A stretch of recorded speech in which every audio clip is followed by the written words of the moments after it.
Social media and new technologies are flipping the U.S. election. Let's explore the impact of social media on 3 different levels: on Joe the voter, Jane the candidate, and the international community. The whole world is watching. Let's meet Joe. He's young and confused, and he's never voted before.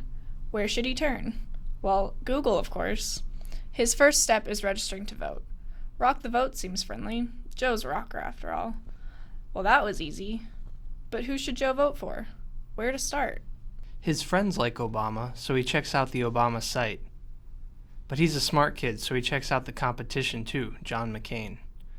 Joe wants to learn, but there's too much information. It's overwhelming. Sites like NewYorkTimes.com, WashingtonPost.com, and other independent news and information sites. No wonder the youth is disconnected. Time for a break. Let's watch this skateboarding dog. Oh, but McCain says Obama hangs out with terrorists. Better check this out. It turns out the ad is misleading. Who can Joe trust?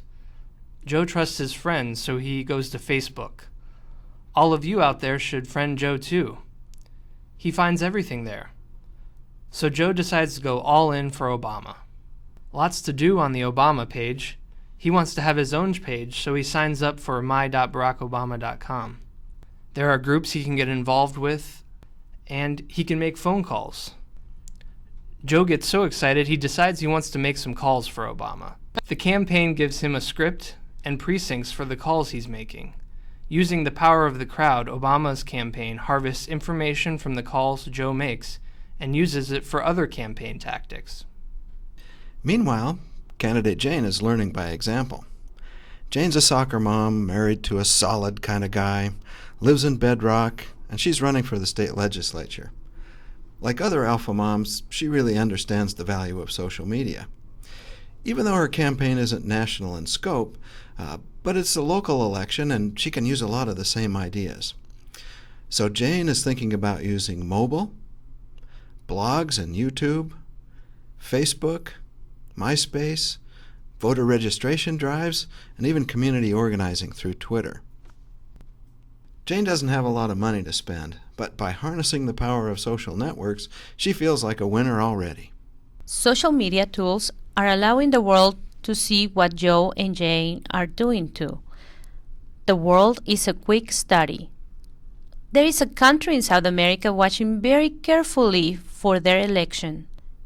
In fact, there are already candidates using Facebook, MySpace, Twitter, Flickr, Ning, blogs, and of course, interactive web pages.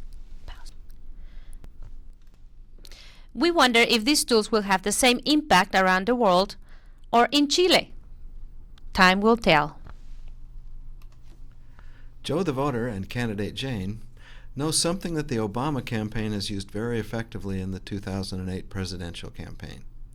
They are harnessing the power of the crowd by mobilizing voter registration, putting powerful tools in the hands of their supporters, and letting the world know. They may not know each other, but both are involved in a dramatic change in the way political campaigns are run in the U.S. and in other democratic countries. Social media tools will flip this election and many others to come.